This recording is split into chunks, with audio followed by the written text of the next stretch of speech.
सर्वप्रथम मैं श्री कृष्ण भगवान को सादर प्रणाम करती हूँ, जिन्होंने धर्म की स्थापना हेतु इस धरती पर जन्म लिया है, जिनकी लीलाएं अंत है, जो बाल रूप में माखन चोराने वाले, युवा रूप में गोपियों के मन को मोहे लेने वाले और कुरुक्षेत्र के रणभूमि में गीता का उपदेश देने वाले श्री कृष्ण कहलाया। आज हम सब सौभाग्यशाली है कि हमें श्री कृष्ण भगवान की पावन गाथा सुनने का अवसर प्राप्ति हो रहा है। यह गाथा केवल एक गाथा नहीं, बल्कि जीवन जीने की कला है। भक्ति, प्रेम और धर्म की गहराइयों को समझाने वाला एक दिव्य अनुभव है। आइए भक्तजनों, हम सब मन, वचन और कर्म से भगवान श्री कृष्ण के श्री चरणों में अपने आप को समर्पित करें और इस पावन गाथा के माध्यम से आत्मा की शुद्धि करें। जय श्री कृष्ण भगवान की जय। श्री कृष्ण राधे राधे। श्री कृष्ण जन्माष्टमी व्रत पूजा विधि। श्री कृष्ण जन्माष्टमी भगवान श्री कृष्ण का जन्म उत्साह का दिन है। श्री कृष्ण ने अपना अवतार भाद्रपद माह की कृष्ण पक्ष की अष्टमी तिथि को मध्यम रात्रि को अत्याचारी कंस का विनाश करने के लिए मथुरा में लिया। चौकी भगवान सवाए इस दिन पृथ्वी पर अवतारित हुआ था। अत इस दिन को श्री कृष्ण जन्माष्टमी के रूप में मनाते हैं। जन्माष्टमी में स्त्री पुरुष मध्यम रात्रि 12 बजे तक व्रत रखते हैं। इसके पश्चात प्रसाद लेकर उपवास पूरे करते हैं। यह दूसरे दिन सुबह दही, माखन, मिश्री का प्रसाद लेकर उपवास पूरे करते हैं। इस दिन मंदिरों में झांकियाँ सजाई जाती है और भगवान कृष्ण को झुलुआ झुलाया जाता है और रास लीला का आयोजन होता है। व्रत संकल्प विधि। उपवास की पूरे रात्रि की हल्का भोजन करें और ब्रह्मचर्या का पालन करें। उपवास के दिन प्रातः काल स्नादि निमित्त कर्मों से निवृत्त हो जाए। इसके पश्चात पूजा स्थल पर पूरब या उत्तर मुख करके बैठ जाए और जल, फूल, कुशा और गंध लेकर संकल्प करें। दिन भर व्रत रखें और मध्याह्न के समय काले तिलों के तेल से स्नान करें। देवकी जी के लिए सूतिका गिरह नियत करें। मंदिर की अच्छी तरह सफाई करें। तत्पश्चात भगवान श्री कृष्ण की प्रतिमा या चित्र स्थापित करें।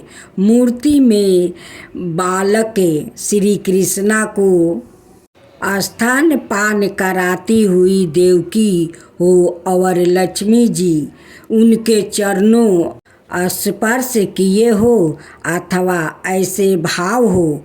संभव हो तो सभी देवी देवताओं की प्रतिमाओं को नए वस्त्र पहनाए।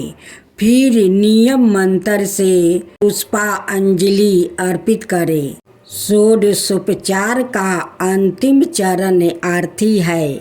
इसके लिए घी के दीपक से बाल कृष्ण की आरती उतारे, साथ ही अपनी पसंदीदा कृष्ण भजन और अन्य आरती भी गाए।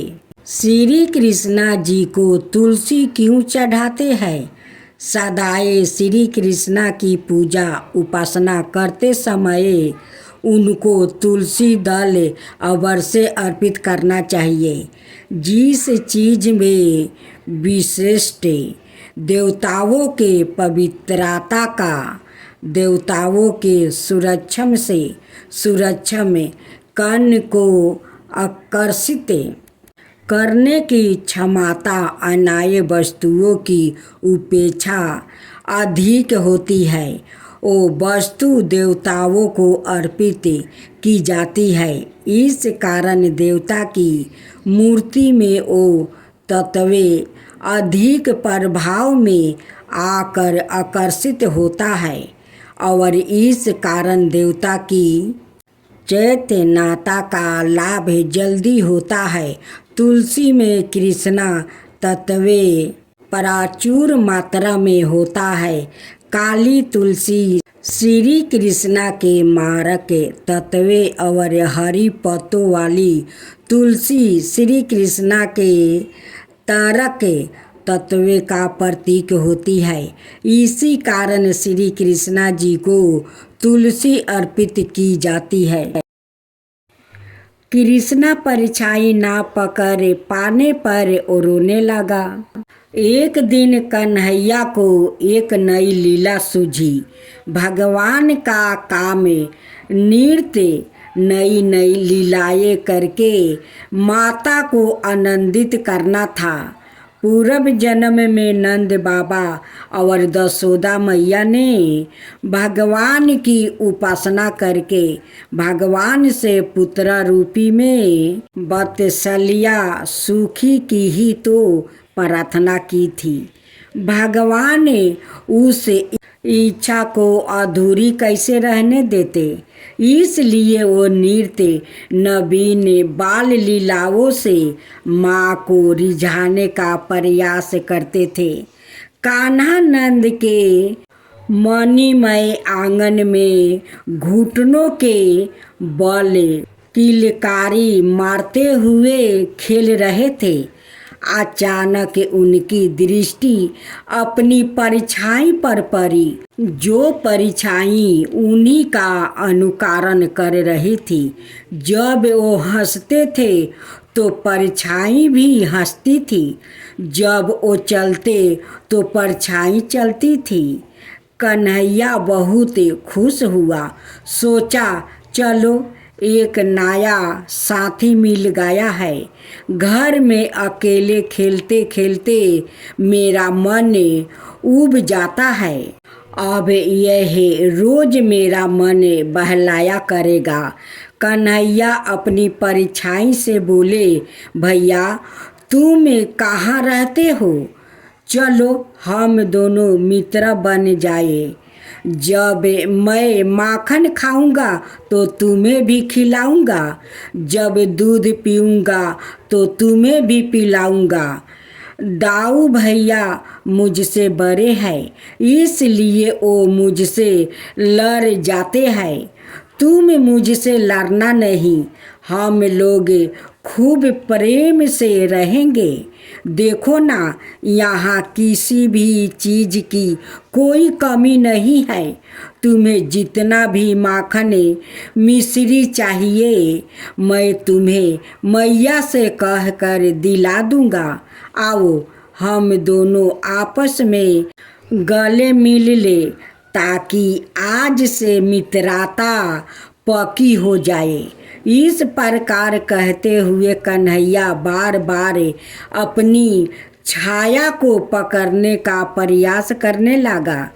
बार बार आगे पीछे जाते, इधर उधर घूमते, किंतु परछाई किसी की पकड़ में आई है कि कन्हैया की पकड़ में आती। जब थक कर हार गया, किसी प्रकार भी ना पकड़ सके तो दुखी हो गया। शाम के दुखी होने पर परछाई भी दुखी दिखाई देने लगी। अपने लाल का मुखरा मलिन देखकर दशोदा मैया नजदीक आ गई। ध्यान से उन्होंने कन्हैया की तरफ देखी। कन्हैया की आंखें डबडबा आई, उनमें आंसू भर गया। वो उनका आंचल पकड़कर वो सुसुक सुसुक कर रोने लगा। माँ ने पूछा, कन्हैया तुम्हें क्या हो गया है, तुम क्यों रो रहे हो?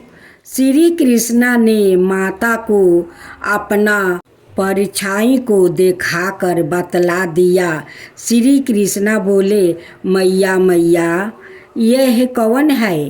ये लोभ बस तुम्हारा माखन चुराने के लिए घर में घुस आया है। मैं बार बार माना करता हूँ और यह मानता ही नहीं। मैं क्रोध करता हूँ तो यह भी क्रोध करता है।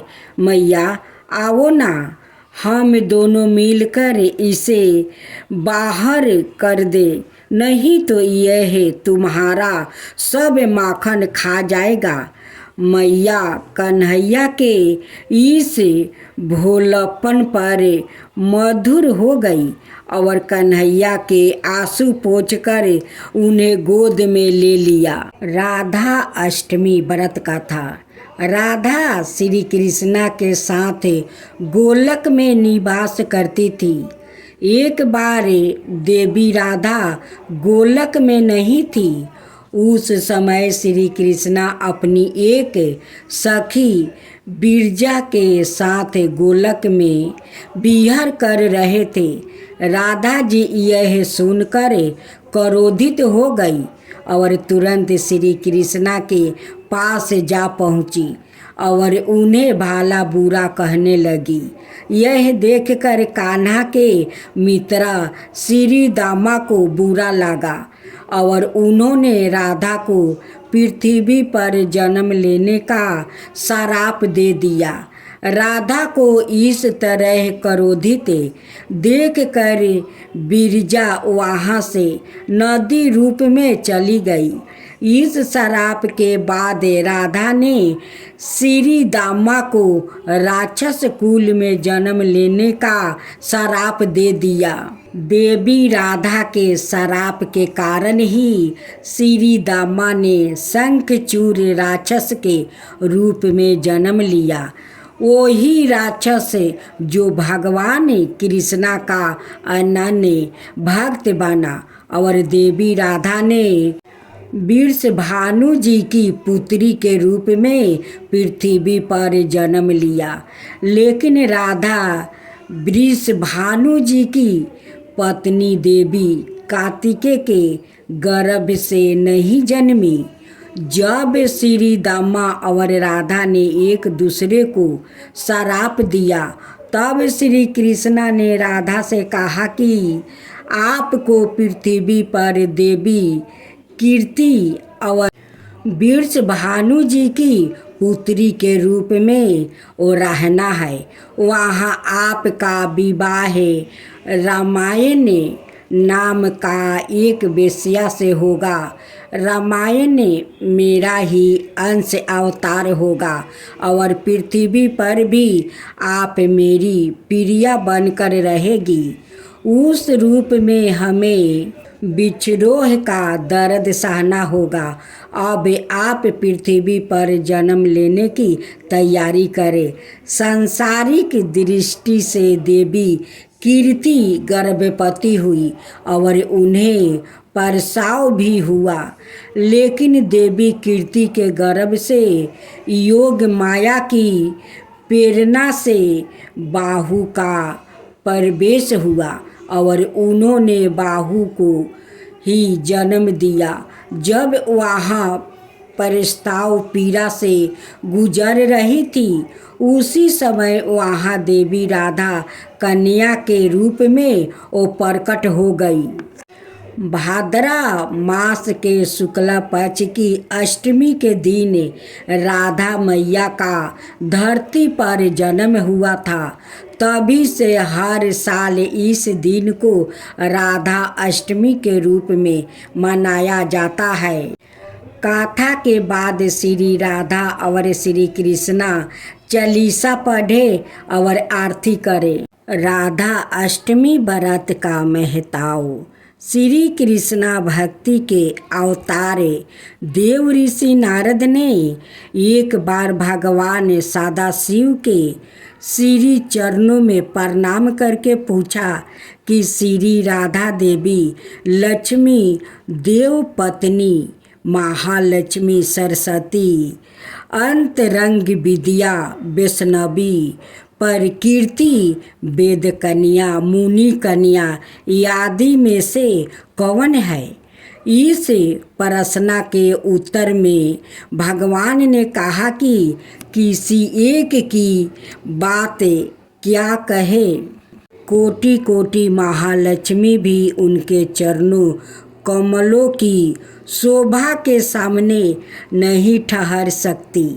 इसलिए श्री राधा जी के रूप गुण और सुंदरता का वर्णन किसी एक मुख से करने में तीनों लोकों में भी कोई समर्थ नहीं रखता। उनकी रूप माधुरी जगत को मोहने वाले श्री कृष्णा को भी मोहित करने वाली है। इस कारण अंतमुख से भी मैं उनका वर्णन नहीं कर सकता। भाद्रपद मास के शुक्ला पक्ष की अष्टमी के दिन श्री राधा जी के श्री चरणों के दर्शन होते हैं। उनके चरणों कमलों की सुंदरता का वर्णन कर पाना भी किसी के लिए संभव नहीं है। श्री राधा कृष्णा जिनके इष्ट देव है, उन्हें राधा अष्टमी का व्रत अवश्य करना चाहिए, क्योंकि यह व्रत श्रेष्ठ है। श्री राधा जी सबर तीर्थोमयी और ऐश्वर्यामयी है। इनके भक्तों के घर में सदा ही लक्ष्मी जी का वास रहता है। जो भक्त यह व्रत करते हैं, उन साधकों की जहाँ भी मनोकामना पूरी होती है। मनुष्य को सभी सुखों की प्राप्ति होती है। इस दिन राधा जी से मांगी गई हर मुरादें पूरी होती है। जो मनुष्य श्री राधा जी के नाम का मंत्र का स्मरण और जाप करते हैं, वो धर्म तीर्थ बनता है। अर्थात को धन की प्राप्ति होती है, मोक्ष को मोक्ष मिलता है। राधा जी की पूजा के बिना श्री कृष्णा जी की पूजा अधूरी रहती है।